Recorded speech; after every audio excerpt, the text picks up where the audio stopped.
با نام و یاد خدا، بزرگترین نقاش هستی، داستان امروز رو شروع می‌کنیم. قصه امروز درباره یک تیشرته که قراره با یه سری تکنیک‌های ساده زندگی دوباره‌ای بهش بدیم. و امروز با هم در مورد وسایل مورد نیاز برای شروع نقاشی صحبت می‌کنیم. تا انتها با من همراه باشید. سلام، من زهرا هستم. به کانال من خوش اومدید. ببینید، من یک تیشرت گلبهی دارم که تصمیم گرفتم چند تا شاخ گل رو به صورت فانتزی پایینش کار کنم. شما اگه دوست داشتید و لباستون جیب دار بود، میتونید این طرح‌ها رو لبه جیب هم اجرا کنید. اگه تازه نقاشی رو شروع کردید، میتونید این مدل طرح‌ها رو بدون هیچ سایه روشنی اجرا کنید. من امروز براتون توضیح میدم که چطور به نقاشیتون فرم فانتزی تری بدید. این خرگوش رو نگاه کنید. یک طرف گوشش سبز پاستیلی و اون طرف گوشش تقریباً گلبهیه. یه نکته مهمی وجود داره. وقتی که شما میخواید روی لباسهای رنگی کار کنید، باید توجه داشته باشید. از رنگ‌هایی استفاده کنید که با رنگ لباستون هماهنگی داشته باشه. میتونید به اشیاء محیطتون نگاه کنید یا در مورد اون رنگ تو اینترنت سرچ کنید. من طرح رو پایین لباس با کاربن زرد منتقل کردم. برای داشتن سبز پاستیلی شما باید سبز اصلی رو با رنگ سفید ترکیب کنید. یه مقداری از سبز پاستیلی رو داخل پالت قرار میدم و به اون سفید اضافه میکنم تا جایی که به اون سبز مورد نظرم برسم.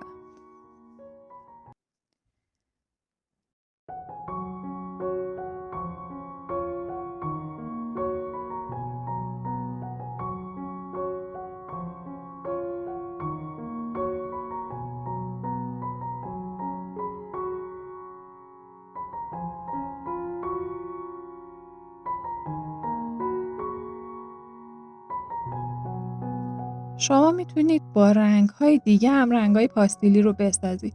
مثلا یه ترکیب خیلی قشنگ، ترکیب آبی فیروزه‌ای و سفید هست که یک رنگ پاستیلی خوشگلی به شما میده، یا آبی اصلی و سفید.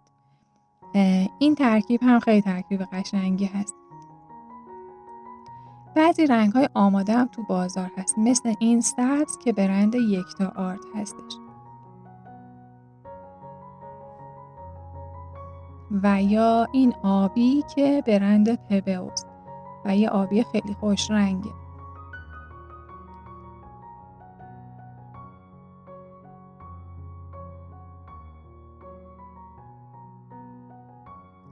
خب من با این ترکیب رنگ‌ها میرم که رنگ‌گذاری کارم رو شروع کنم.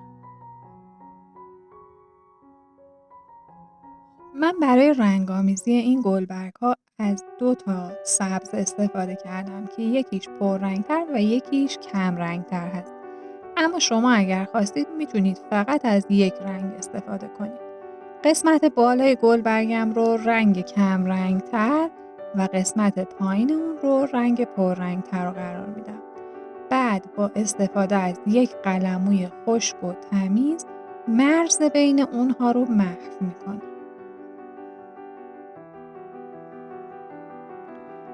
قسمت بالای گلبرگ هم یک خط نازک سفید قرار میدم و باز با یه قلموی تمیز سفیدی رو داخل سبز بالای گلبرگم محو میکنم.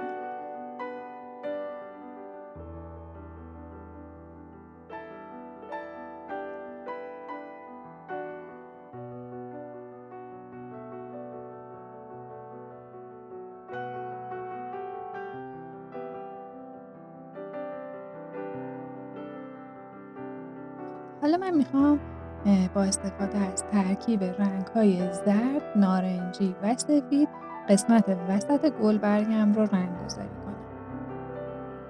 ابتدا رنگ زردم رو میگیرم و کامل وسط گلبرگم رو زرد میکنم.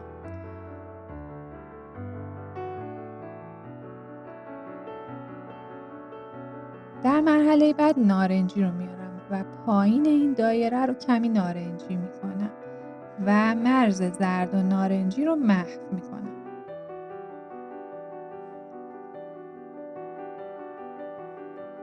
قسمت بالاش رو هم یکم سفید میذارم و با سفیدی رو هم داخلش محو میکنم.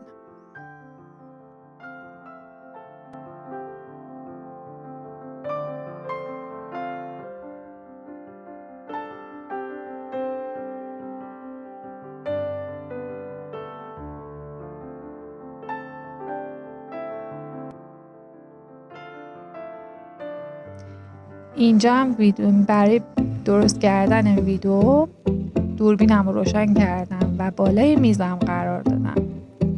آماده شدم برای اجرای کار که ناگهان دوربینم سقوط کرد. متاسفانه بر اثر این سقوط شاخه پتوسم شکست.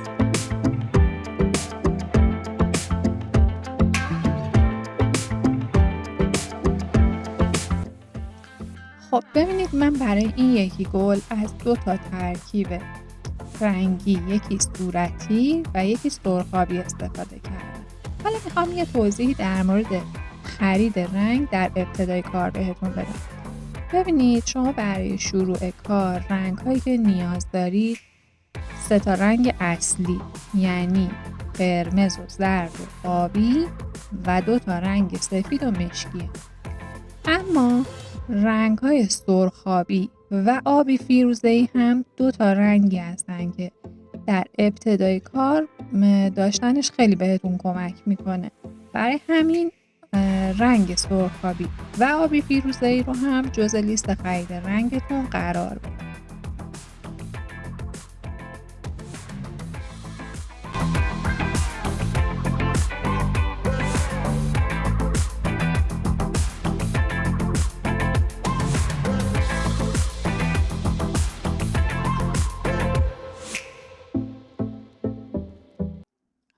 ببینید یک راه برای اینکه شما نقاشیتون رو فرم فانتزی بهش بدید اینه که با رنگ مشکی دورگیری انجام بدید. همونطور که قبلا هم بهتون گفتم برای اینکه دورگیری ظریف تری داشته باشید قلمتون رو به حالت عمود روی پارچتون بگیرید و از قلم‌های ظریف تری برای این کار استفاده کنید.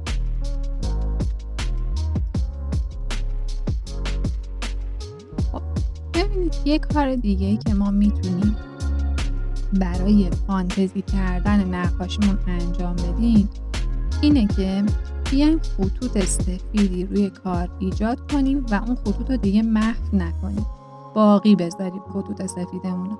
این کار هم نقاشی رو فرم فانتزی تری بهش میده.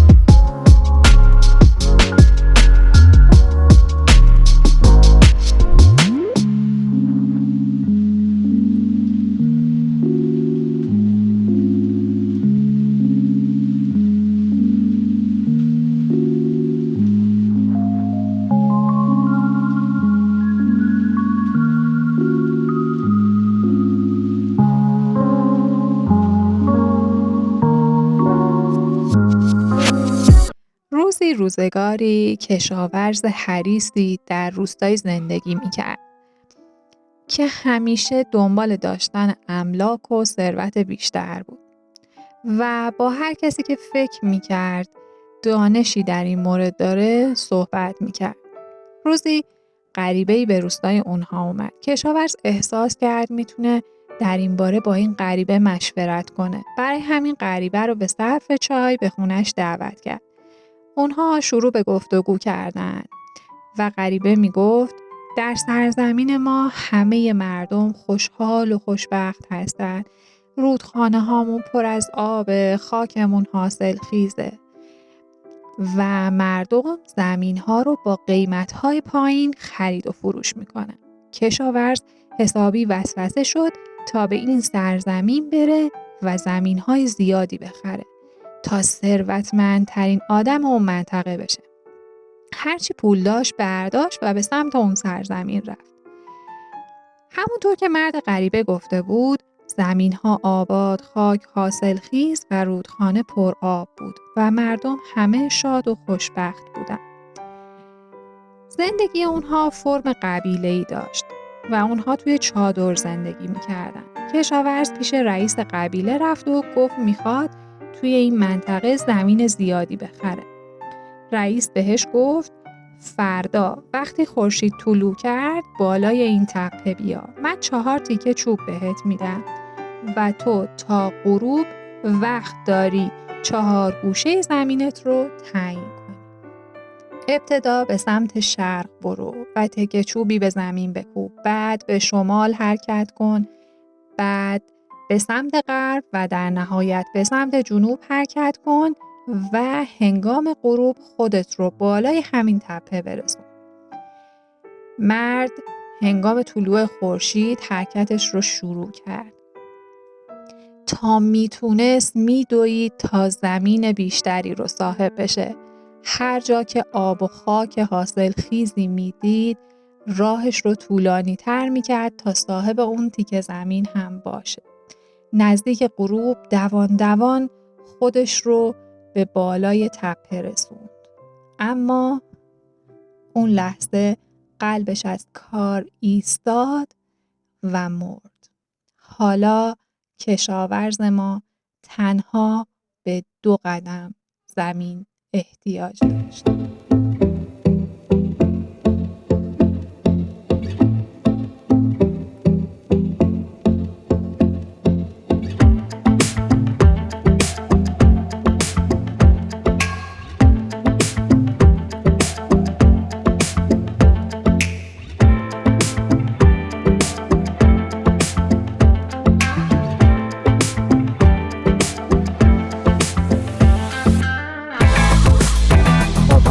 اینم از محصول نهایی کارمون.